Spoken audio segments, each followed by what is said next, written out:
Many of my friends, they are very fancy about astrologies and YouTube, right? And how we can apply the theory or the concept of astrology to the musical instrument. Wow.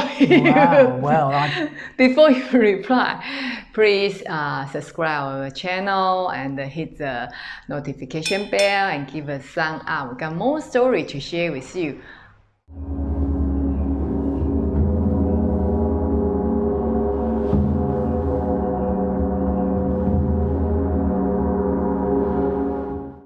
Actually, back in London, I've got a friend of mine who is an astrologer who's written a book about this, and he'd be the guy to really, he's a real authority on this, actually. He's a great astrologer, and he's two talents are astrology and journalism, so he's a great... Astrology and journalism. So also, he's especially in the music, right? Indeed. He was the editor of a music paper years ago, for many years. Anyway, actually, however...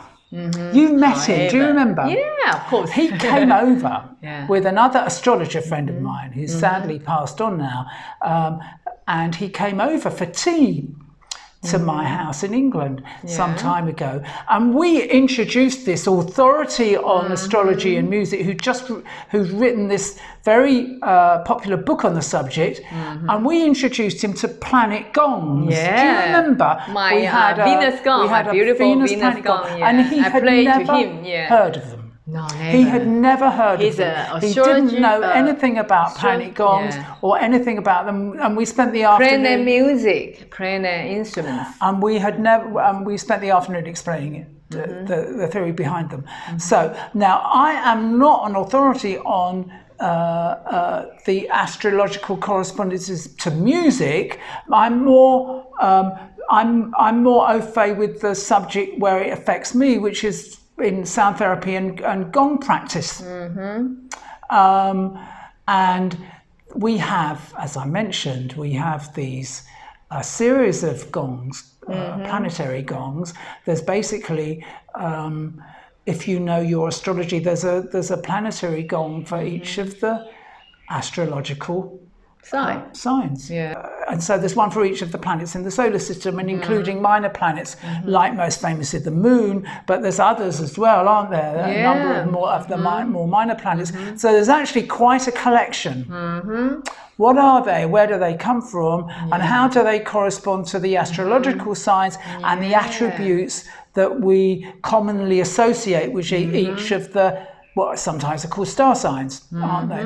So would you like me to try and give a brief idea of how much of that you want me to go into? I can put the information down there, written stuff. If you are interested, please check the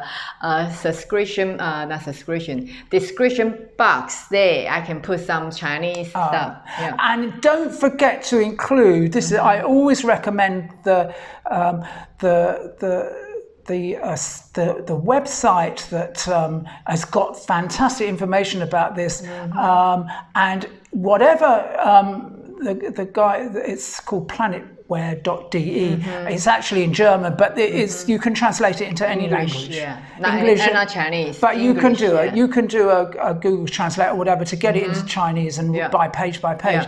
But it's really informative on this and really goes into the detail. But the key thing that, because we haven't got all day to explain this is our Gong training. What's the relationship between astrology and let's talk about the planet gongs and also tuning forks we have. Tuning fork and singing bowl. And also chimes, has a planet, singing bowl. Is the link between them is the law of correspondence, as above, so below. The way that these things correspond, so that, for example, our moon gong will have will evoke the same energy power as the moon in astrological terms. Yes. This is the point. Yes. So viewers, those of you who know your astrology will know what attributes the different astrological signs have. You can relate each of the planet gongs to that. I always will suggest people really like astrologists or she or he. You are an astrologer.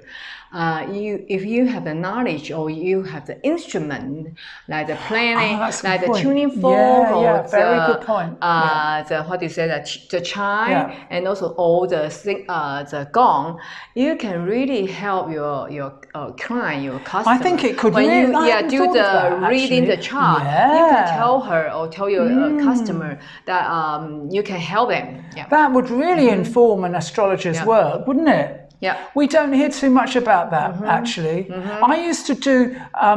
My friend who passed my dear friend Alan Card, who was a famous astrologer in England, he would give very big, well-attended lectures on various topics on astrology, and he used to invite me to take planet gong along to play, to kind of give another angle to his talk, and I used to do that quite a lot, and it was very popular actually. It was interesting, but not many people. Because we and I were one not is many.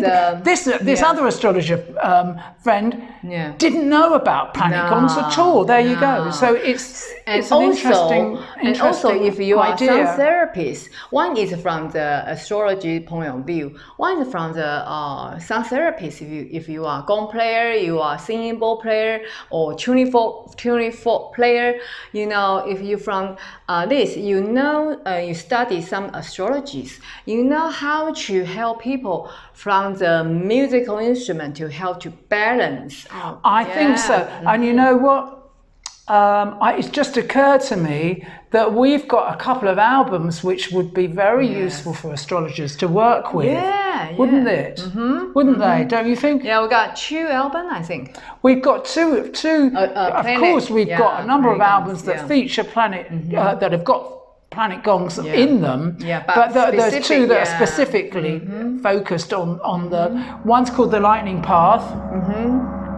Which has got 11 planet gongs on them. This is a tree of life. Based on the tree of life. That's another set of correspondences with the tree of life. Very powerful knowledge. And then the second one, which was very much at your inspiration, which one was? Which gongs are planet gongs on that? Jupiter, Moon, and Venus, and Neptune. Yes. Yeah, the 4 lucky stars. We are, you see. Now, that's my lucky star. Anybody who knows about astrology would be able to. Why did Yi Ling choose those gongs? I mean, we did happen to have them about the place, but why did she choose those in particular? Because they resonated with this correspondences across into the astrological I like to sphere. do a video next time, talk about my experience about the Jupiter gong. Oh, well, abundance. Yeah, I mean, we could do a whole video on that alone. Very powerful, viewers. Very powerful. When that comes up, be sure to watch it. But these 2 albums, I think, well, not just astrologers, but they're beneficial for many people. But there we are. I think that would be a whole nother set of what's the word, modalities that an astrologer could use by just playing a planetary gong album in the consultation. There's a thought, isn't it? Really good idea. Yeah, very good. Yeah. So if you like the planet energy, connected, like you say, so above, as above, so below. Yeah, as above, so below. The famous law of correspondence. The concept of the energy, the planet energy, and also the musical, soothing in the vibration, musical. You can check the message down below. Well, we will have details about those 2 albums in particular down below, viewers, if you want to check them out. Yeah, and in the end, I will put a short clips. Oh, good. Yeah, good idea. Which one you want to put? Well, we'll see. I don't know. You can choose. Okay, I choose my favorite. Okay. Jupiter. Oh, Jupiter. Oh, yeah. Jupiter gong. I'll let you into a secret, viewers. For a number of days, Yi Ling did her own private meditation with her Jupiter gong, playing nothing but the Jupiter gong for maybe 20 minutes every day. It was in the evening, and it had very powerful impact. Yes. Listen up. That will be Coming another up soon. coming soon. Yes. See you next time. Bye for now. Bye.